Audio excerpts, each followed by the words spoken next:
بسم اللہ الرحمن الرحیم۔ السلام علیکم ورحمۃ اللہ وبرکاتہ۔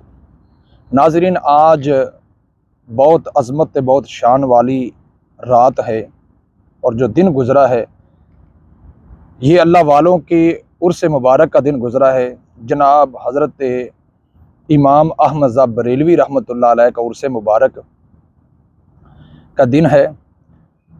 حضور سرور عالم صلی اللہ تعالی وسلم کا وہ پیارا غلام ہے جنہوں نے قرآن مقدس کا ترجمہ لکھا جس کو کنز الایمان کہا جاتا ہے، اور جناب بہت سی حدیث مبارکہ لکھیں، اور اہل سنت والجماعت بریلوی کا جو امام ہے وہ امام احمد رضا بریلوی رحمۃ اللہ علیہ ہیں، جنہوں نے 13 سال کی عمر مبارک کے اندر قرآن مقدس کو حفظ کیا، تفسیر کو حفظ کیا، اور رسول اللہ صلی اللہ علیہ وسلم کی غلامی کے ساتھ تبلیغ کا کام کیا، اور مسلمانوں کو حضور سرور عالم صلی اللہ تعالی وسلم کی سیرت اور صورت اور عظمت و عزت اور شان اور وقار اور محبت کے بارے میں امت کے لیے کتابیں لکھیں۔ اور کون امام احمد رضا بریلوی رحمۃ اللہ علیہ ہیں جو اعلیٰ حضرت کے نام سے مشہور ہیں، اور داتا علی حجویری رحمۃ اللہ علیہ کی کتاب ہے جس کا نام ہے کشف المجوب۔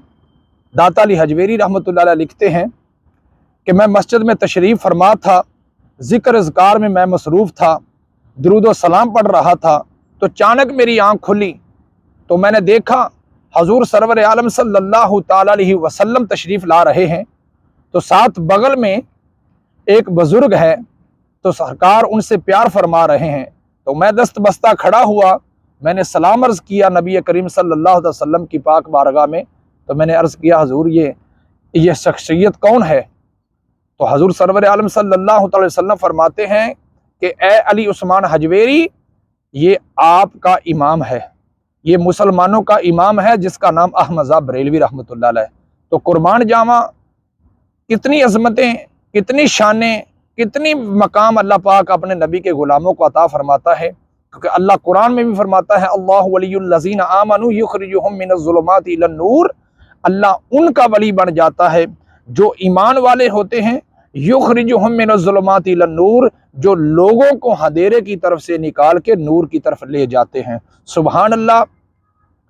اور میں آپ کو ایک واقعہ سناتا چلتا ہوں کہ جو ملتا ہے ادب سے ملتا ہے، مقام ملتا ہے ادب سے ملتا ہے، اور حضور سرور عالم صلی اللہ علیہ وسلم کا جو غلام ہے جس کا نام امام احمد رضا بریلوی رحمۃ اللہ علیہ ہیں، آپ کے غلام نے دعوت کی، آپ کو لینے کے لیے اپنے نوکر غلام بھیجے، اور آپ پالکی میں سوار ہوئے، تو سوار ہو کے چند قدم چلنے لگے جہاں آپ کے مرید آپ کے غلام نے دعوت کی تھی، تو چند قدم پالکی لے کر چلنے لگے، تو آپ نے حکم دیا میری پالکی کو روک دیا جائے، نیچے زمین کے اوپر رکھو۔ جب زمین کے رکھی تو حضور امام احمد رضا بریلوی رحمۃ اللہ علیہ پالکی سے باہر نکلے تو آنکھوں میں آنسو تھے، تو لوگوں نے پوچھا امام صاحب کیا ہوا؟ تو آپ نے پوچھا کہ جو میری پالکی اٹھا کے چلنے والے تھے اس میں سے سید کون ہے؟ یہ باتیں تب نظر آتی ہیں جب دل کی اللہ آنکھیں دے دیتا ہے، جب دل کے اندر خدا کا خوف ہوتا ہے، جب سرکار مدینہ صلی اللہ علیہ وسلم کی شریعت کے اوپر انسان فنا فی الرسول ہو جاتا ہے، تو پھر اللہ ان کو دل کی آنکھیں بھی عطا فرماتا ہے۔ یہ ہے اولیاء کرام کی شان مبارکہ۔ اور آپ نے پالکی کو رکوا دیا تو باہر نکلے تو پوچھا سید کون ہے؟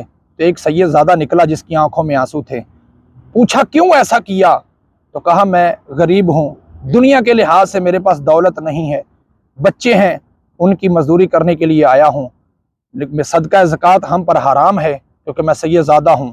امام احمد رضا بریلوی رحمۃ اللہ علیہ نے سید زادے کے آگے یوں ہاتھ جوڑے تو کہا مجھے معاف کر دے، مجھے نہیں پتا تھا کہ آپ سید ہیں، لیکن اب مجھے معاف کر دے۔ تو سید زادے نے کہا امام صاحب میں نے آپ کو معاف کیا۔ فرمایا ایسے نہیں، اب تم پالکی میں بیٹھو گے، احمد رضا بریلوی اس پالکی کو کندھا دے گا۔ سبحان اللہ۔ یہ ہے وہ عظمت، یہ ہے وہ ادب جس کے ادب کے بارے میں علامہ اقبال فرماتے ہیں کہ ادب سے زندگی بنتی ہے، عمل سے زندگی بنتی ہے، جنت بھی جہنم بھی، یہ خاکی اپنی فطرت میں نہ نوری ہے نہ ناری۔ سبحان اللہ۔ لیکن آپ نے سید زادے کو کہا کہ جب تک احمد رضا زندہ ہے اس وقت تک آپ کی فیملی کا خرچہ احمد رضا اٹھائے گا۔ یہ ہے مقام، یہ ہے ادب، یہ ہے رتبہ، یہ ہے شان۔ اللہ والے جو ہوتے ہیں وہ سید زادوں کی اتنی قدر کرتے ہیں، آل نبی اولاد علی کا اتنا مقام تو اتنا ادب کرتے ہیں۔ آج کل کے لوگ ہیں وہ کہتے ہیں ہمیں کیا پتہ اب سید ہیں کہ نہیں۔ میں ان سے ہاتھ جوڑ کر عرض کرتا ہوں کہ خدا کے لیے سیدوں کی عزت اس طرح کریں جس طرح کرنے کا رسول اللہ صلی اللہ علیہ وسلم نے حق، جس طرح احسان فرمایا، جس طرح میرے آقا نے ارشاد فرمایا، جس طرح میرے آقا نے نبی کریم صلی اللہ علیہ وسلم نے اپنی امت کو پیغام دیا کہ دنیا والوں میں دو چیزیں آپ کے پاس چھوڑ کر جا رہا ہوں۔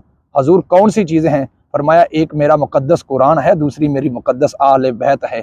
تو جو اہل بیت سے بٹکے گا، مقام بھول جائے گا، تو قرآن پڑھو گے تو اہل بیت کی محبت سامنے آ جائے گی۔ جب اہل بیت اطہار کی بے ادبی نعوذ باللہ گستاخی کرے گا تو قرآن پڑھو گے تو میرے اہل بیت کی سمجھ میں آ جائے گا۔ جب قرآن سے تیری آنکھیں پھر جائے گی، میرے اہل بیت کا دامن پکڑو گے، قرآن کی عظمت و عزت آپ کے سامنے آ جائے گی۔ تو میرا یہ پیغام ہے پوری امت مسلمہ کو کہ خدا کے لیے جب آپ قرآن نہیں پڑھیں گے، جب آپ نے اپنے قرآن کے اندر قرآن لباریوں میں سجا رکھا ہے، اس کے محبت نہیں کریں گے، اس سے پیار نہیں کریں گے، اللہ آپ پر رحمتیں نہیں برسائے گا۔ خدا کے لیے کم از کم قرآن مقدس کی 1 رکوع یا 3 آیتیں کم سے کم ڈیلی کی ضرور پڑھا کریں تاکہ قرآن بھی آپ سے محبت کرے اور آپ قرآن سے محبت کریں۔ کل قیامت کا دن ہوگا تو رب ذوالجلال کی پاک تے مقدس تے پاک بارگاہ میں یہ قرآن مقدس ہماری شفاعت کرائے گا۔ یہ اولیاء اللہ کا کیا معمول تھا کہ ہر وقت حضور سرور عالم صلی اللہ تعالی وسلم کی ذات مقدسہ پر درود و سلام پڑھنا اور کثرت سے قرآن پاک کی تلاوت کرنا اور نماز پڑھنی اور لوگوں کا حق نہ کھانا، غریب اور یتیموں سے پیار کرنا۔ دنیا والوں جب یہ چیزیں تم بھول جاؤ گے، جب تم یہ چیزیں بھول جاؤ گے تو آپ لوگوں پر تبھی ہی مصیبتیں آتی ہیں۔ تو آپ خدا کے لیے ان چیزوں کو اپنی زندگی کا معمول بنا لیں۔ یتیموں سے پیار کریں، غریبوں سے پیار کریں، مسکینوں سے پیار کریں، اپنی بہن بیٹی سے پیار کریں اور اللہ رب ذوالجلال کی مقدس بارگاہ میں قرآن مقدس کی کثرت سے تلاوت کریں اور اولیاء اللہ کی صحبت اختیار کریں۔ اور جو اللہ والے ہوتے ہیں وہ اللہ سے ملا دیتے ہیں۔ تو عاشق صادق لکھتے ہیں نا کہ نگاہ ولی میں وہ تاثیر دیکھی، نگاہ ولی میں وہ تاثیر دیکھی، بدلتی ہوئی کروڑوں کی تقدیر دیکھی۔ تو میری یہ دعا ہے کہ رب ذوالجلال اپنے محبوب کی عظمت و عزت کی صدقے اللہ پاک ہمیں اولیاء اللہ کو سمجھنے کی توفیق عطا فرمائے، اولیاء اللہ سے پیار کرنے کی توفیق عطا فرمائے، اولیاء اللہ کی صحبت اختیار کرنے کے بعد قرآن مقدس کی تلاوت کرنے کی اللہ توفیق عطا فرمائے، اور ہمیں اللہ ہمارے دل کے اندر حضور کی محبت اور رب ذوالجلال کی پاک تے مقدس بارگاہ میں درود و سلام پڑھنے کی اللہ پاک توفیق عطا فرمائے۔ دعا ہے کہ اللہ پاک ہم سب کو رزق حلال کھانے کی اور کمانے کی توفیق عطا فرمائے۔ آمین ثم آمین۔ وآخر دعوانا ان الحمد للہ رب العالمین۔